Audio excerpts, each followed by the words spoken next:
Welcome to divine baby soul. अबाल वृद्ध हर कोई को लेके एक ट्रेन स्टेशन से निकली। एक डिब्बे में खिड़की के पास एक वृद्ध उसके 30 साल के बेटे के साथ बैठा हुआ था।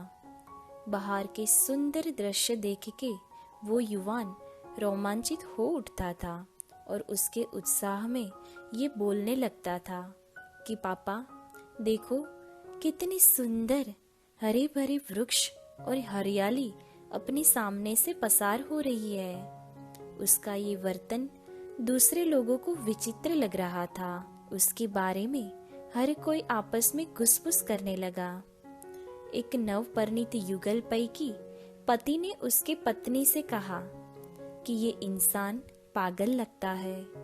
अचानक ही बारिश शुरू हो गई। खुली खिड़की में से आती बारिश की जोरदार छांट से हर एक प्रवासी भीगने लगा, परंतु वो युवान खुशी से उछल के बोलने लगा कि पापा देखो, कितनी अच्छी बारिश आती है। नवपरिणीत वधू के कीमती वस्त्र भी भीगने लगे।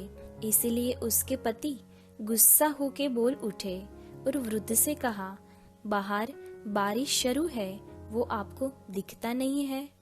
खिड़की को बंद करने की बजाय आप अपने पुत्र को प्रोत्साहित कर रहे हैं। पुत्र का ऐसा ही वर्तन है तो आप उसको पागलखाने क्यों नहीं भेज देते? थोड़े से गंभीर आवाज में वृद्ध ने कहा, माफ करना साहेब, हम अभी हॉस्पिटल से ही आ रहे हैं। आज सुबह ही मेरे पुत्र को रजा मिली है। वो जन्म से अंध था। गए हुए सप्ताह में ही उसको अपनी दृष्टि वापस मिली है। बारिश और कुदरत का ये नज़ारा वो प्रथम बार देख रहा है। इसके बावजूद भी अगर आपको तकलीफ हो रही है तो उसके बदले में मैं आपसे माफ़ी चाहता हूँ। अपने साथ ही कुछ ऐसा ही नहीं होता है। प्रथम दृष्टि से जो बात हमें सच लगती है वो बाद में शायद झूठी ही साबित हो। जिसके बारे में हमने पहले जो प्रतिक्रिया दी होती है उसके लिए अगर हमें सत्य जानना मिले तो कई बार हमें शर्माना भी पड़ता है। इसीलिए कुछ भी बोलने से पहले 2 बार सोचना चाहिए, वो ज़्यादा बेहतर रहता है।